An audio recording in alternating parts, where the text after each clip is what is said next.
Guys সঠিক সবকিছু জানি না আসলে, না জানে কথা বলে ফেলি মাঝে মধ্যে। তো ভাই এখানে কিন্তু একদম এ টু জেড সবকিছুতেই থাকে, ও কাজে বেরিয়ে পড়েছে। আপনারা তো জানেন এই পজিশন যদি পারফেক্ট হয় তাহলে আমি ডেফিনেটলি যাব, গরমের চিন্তা করবো না। যাই হোক,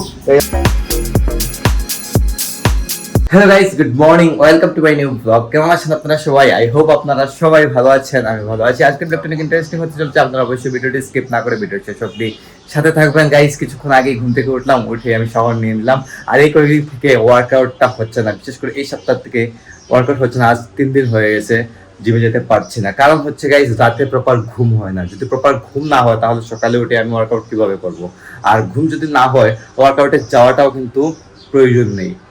এটা সবার বেলায় আমি বলবো যে প্রপার 6 ঘন্টা, অ্যাটলিস্ট 6 ঘন্টা ঘুমের প্রয়োজন। 6 ঘন্টা যদি ঘুম আপনার কমপ্লিট না হয় তাহলে ওয়ার্কআউট করতে যাবেন না, এটা কিন্তু যে কোনো অ্যাক্সিডেন্ট হতেই পারে। তো আমার কিছু রাতে ঘুম হয় না গরমের কারণে, আর সকালে উঠে কিছুক্ষণ ঘুমাই, আর এই ঘুমে আমার ওয়ার্কআউট কমপ্লিট হবে না, তাই আমি যাচ্ছি না।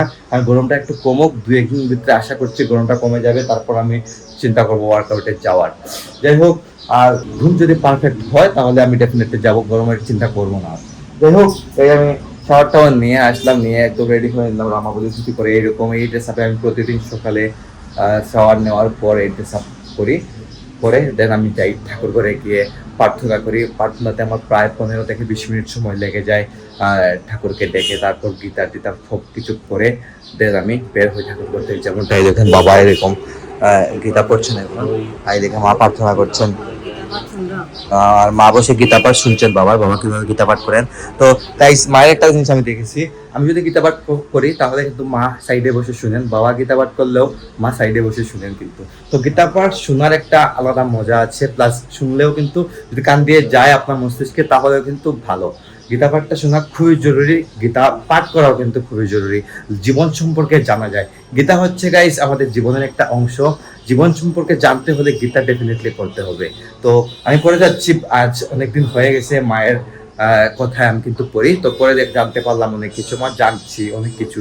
ডেফিনেটলি শেখার কিন্তু কোনো শেষ নেই। তো গীতা পড়লে আসলেই অনেক কিছু শেখা যায়, চাইলে আপনারাও পড়তে পারেন, ভালো লাগবে আশা করছি, মন একদম শুদ্ধ হয়ে যাবে গীতা পড়লে। তো আমি এখন যাবো ঠাকুর করে, বাবা বের হলেই দেন কথা হচ্ছে আপনাদের সাথে। গাইস প্রার্থনা শেষ করে রেডি হয়ে নিলাম, আর এদিকে আমার ব্রেকফাস্ট রেডি করেছি। এখন দেখুন আজকে ব্রেকফাস্টে আছে ওটস, চিয়া সিড, খেজুর, কলা, এগুলো দিয়ে মিক্সড করব, মিক্সড করে এটা খেয়ে নেবো। আর গাইস এখানের মধ্যে আজকে আমি প্রোটিন মিক্সড করছি না, কারণ যেহেতু জিম স্কিপ হয়ে গেছে তাহলে এখানে প্রোটিন অ্যাড করেও লাভ নেই, প্রোটিন নিয়ে এখন কোনো লাভ হবে না, তাই এটা আমি স্কিপ করে দিয়েছি। জাস্ট নর্মালি এই ব্রেকফাস্টে আজকে আমি নিয়ে নিব। আর এদিকে সাথে আমি একটু দুধের গুঁড়া অ্যাড করতে পারি, এটা আমি ভাবি না, হঠাৎ করে মনে পড়লো। এরকম কিন্তু আমি কখনো খাই না, কিন্তু এখানে দুধের গুঁড়া আছে, দুধের গুঁড়া আমি কিছুটা অ্যাড করতেই পারি, এটা করলে কিন্তু ভালো হবে। দেখতে পারেন আপনারা, এই দেখুন এই বয়ামের মধ্যে দুধের গুঁড়া আছে, একটু অ্যাড করলে কি মানে দুধের গুঁড়ার মধ্যে একটা সুগার আছে, ঠিক আছে, বাট একটু অ্যাড করলে খেতে মজা লাগবে আর কিছু না। একটু একটু তো সুগার খাওয়াই যায়, তো যদি একবারে যদি সুগার আমি বন্ধ করে দিই তাহলে কিন্তু আমার সুগার শর্ট হয়ে যাবে শরীরে। যাই হোক, তো এখন আমি এটাকে মিক্স করবো, দেখি একটু পানি দিয়ে মিক্স করে নাড়িয়ে দেখুন কিরকম হয়। খেতে কিন্তু গাইস অসাধারণ লাগবে এটা ডেফিনেটলি, হালকা একটু পানি দিলেই হয়ে যাবে। আমি কিন্তু এক্সট্রা কোনো কিছু মিক্সড করি না, সব হেলদি ফুড আমার কাছে কিন্তু খুবই ভালো লাগে। হেলদি ফুড খেতে অনেকেই আছে গাইস যে বাইরের খাবার খেতে ভালো লাগে, বাইরের খাবার কার না ভালো লাগে, সবারই ভালো লাগে, কিন্তু তারপরে ঘরের মধ্যে হেলদি ফুড নিজের হাতে তৈরি করে খাওয়াটার মজাই কিন্তু গাইস আলাদা আসলে। মানে হেলদি ফুড খেলে শরীর কিন্তু সব সময় হেলদি থাকে, ভালো থাকে। আর যদি আমি যেদিন আমি মনে করেন যে একটু কাচ্চি খেয়ে নেই, সেদিন কিন্তু অবস্থা আমার খারাপ হয়ে যায়, পেটের অবস্থা একদম খারাপ হয়ে যায়। মানে বাইরের খাবার খাওয়া মাত্রই আমার শরীরে একটু মানে কিরকম জানি শুরু হয়ে যায়, আমি এটা আপনাদেরকে বলে বোঝাতে পারবো না। তো এখন আমি ব্রেকফাস্টটা নিয়ে নেবো, কিরকম হয়েছে, খেতে কিন্তু খুবই সুস্বাদু হবে, মজা হবে। আর এদিকে দেখো এগুলো হচ্ছে ঠাকুরের প্রসাদ, মা ভোগ দিয়েছিলেন, ঠাকুরের ভোগ। তো আমি একটা ঠাকুরের প্রসাদ প্রথমে আমি খেয়ে নেবো। দেখুন কি দাও তুমি, গাইস মা বেরিয়েছেন ঠাকুরঘর থেকে, এখন তুলসী গাছ পরিক্রমা করবেন। গাইস এই যে মা তুলসী গাছটা লাগিয়েছেন, আমরা কিন্তু আমাদের নতুন বাসার ছাদে এরকম করে, মানে সেম না, তুলসী গাছ আমরা তুলসী গাছের জন্য আলাদা জায়গা রেখে দেখেছি, অনেক আগের ব্লগ আপনাদেরকে আমি দেখিয়েছিলাম হয়তো। আমি আমাদের ছাদে কিন্তু এরকম মানে তুলসী মন্দির তৈরি করেছি, মা এরকম করে প্রদক্ষিণ করতে পারবেন। এই দেখুন কিভাবে প্রদক্ষিণ করছেন মা তুলসী মন্দিরকে। এরকম মনে হয় 3টা প্রদক্ষিণ করতে হয়, বুঝলেন? গাইস 4বার প্রদক্ষিণ করেন। আমি গাইস সঠিক সবকিছু জানি না আসলে, না জানে কথা বলে ফেলি মাঝে মধ্যে। যাই হোক, এদিকে মা প্রণাম করছেন, আমি এখন ব্রেকফাস্টটা সেরে নিব। গাইস এখন সময় হয়ে গেছে দুপুর 2টা 15, এই দেখুন। আর গাইস আজকে 37°C তাপমাত্রা, প্রচন্ড গরম, বুঝতেই তো পারতেছেন।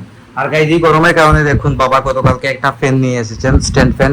এই ফ্যানগুলো গাইস কভার দেয় না, তাই এই স্ট্যান্ড ফ্যানটাও বাবা পারচেজ করেছেন। গরমে এই পরিমাণ গরম পড়েছে কি বলবো গাইস, মানে টেকা দায় হয়ে গেছে। প্রতিটা ব্লগে একটা গাইস এই ফ্যানটা নিয়ে আসছেন বাবা মায়ের জন্য, মানে কিচেনে যেন বাতাস যায়, যার কারণে এটা নিয়ে আসা। তো আমি এখানে বসে বাতাস খাচ্ছিলাম এত সময়, আর এদিকে মা রান্না বাড়া করছিলেন। এগুলা সব গাইস গোছানো করা, এগুলো রাখা হয় নাই। সকালে ব্রেকফাস্ট করে যে রাখা হয়েছিল এখন পর্যন্ত এগুলো ঠিক হয় নাই। মা একবারে খাওয়ার দাওয়ার রেডি করে দেন যে এগুলা শেষ করবে, একেবারে ঠিকঠাক করে রাখবেন। আজকে কি তো রান্না হবে গাইস? দেখুন মায়ের অবস্থা দেখুন, গরমে কি অবস্থা হয়েছে। গাইস মুখে রান্না করছেন, মুখে কিন্তু গাইস একদমই আমার ভালো লাগে না, একদম একটা গাইস মায়ের প্রিয়, কিন্তু আমার একদম কিন্তু মানে বকবাস একটা খাবার লাগে আমার কাছে। পিচ্ছিল জাতীয় খাবারটা আমার কাছে কিন্তু একদম ভালো লাগে, পিচ্ছিল জাতীয় যেগুলো কিছুই আমার ভালো লাগে না আসলে। এই দেখুন এদিকে আবার করলা ভাজি করছি, করলা ভাজিটা কিন্তু আমার ঠিক আছে, ভালো লাগে, রসুন টসুন দিয়ে খুব ভালো লাগে। শুটকি দেবেন না, আর মুখের মধ্যে যদি শুটকি দেন গাইস তাহলে তো কিন্তু এটা আরো জঘন্য লাগে আমার কাছে খাওয়া। তাই জন্য সিদ্ধ করছেন, মায়ের কাছে ভালো লাগে কিন্তু আমার কাছে তো ভালো লাগে না। এদিকে ইলিশ মাছও রান্না হবে আজকে, ইলিশ মাছের আমাদের রান্না করবেন। আর আজকে ইলিশ মাছ ভাজি হবে। গত কিছুদিন আগে আপনারা দেখেছেন মাওয়ার ঘাটে গিয়ে আমরা ইলিশ খেয়েছিলাম। মাওয়ার ঘাটের ইলিশটা সত্যি কিন্তু অনেক সুস্বাদু ছিল। জানি না আজকের ইলিশটা কেমন হবে, যদি এটা মৌলভীবাজার থেকে নেয়া। তো খাওয়ার পর বুঝতে পারবো আর কি এটা কি আসলে অরিজিনাল ইলিশ নাকি অন্য কিছু।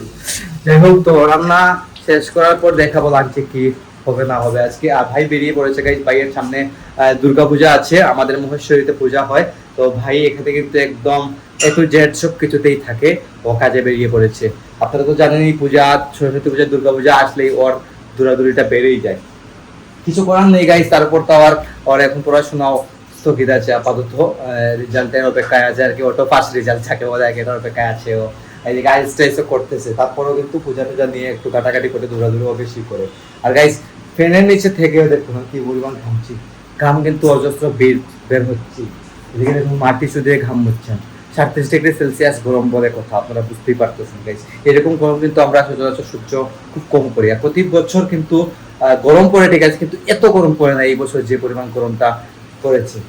যাই হোক, কিছু করার নেই, সহ্য করে যেতে হবে। তো গাইস এখন লাঞ্চ রেডি, মা লাঞ্চ রেডি করে দিয়েছেন সবকিছু। আজকে রান্না হয়েছে দেখুন করলা ভাজি, তারপর হচ্ছে লাল শাকের টক, ইলিশ মাছ ভাজি, তারপর মুখি দিয়ে আর ইলিশ মাছের মাথা দিয়ে তরকারি রান্না হয়েছে। আর সাথে দেখুন এটা হচ্ছে ইলিশ মাছের তেল। তো ইলিশ মাছের সাথে তেলটা খেতে কিন্তু খুবই মজা লাগে। বাবা অলরেডি খেতে বসে গেছেন এবং খাওয়া দাওয়া করবো, সবাই অনেক খিদা লেগে গেছে। আর খাওয়া দাওয়া করে ভিডিও এডিটিং শুরু করে দেবো। সকাল 9টায় ব্লগ আসছে, আর সেই ব্লগটা আমি এখানে এন্ড করে দিচ্ছি। আপনারা আমাকে ফলো করতে চাইলে আমার ফেসবুক ইনস্টাগ্রামে ফলো করতে পারেন, আমার ফেসবুক ইনস্টাগ্রাম লিংক নিচে ডেসক্রিপশনে পেয়ে যাবেন।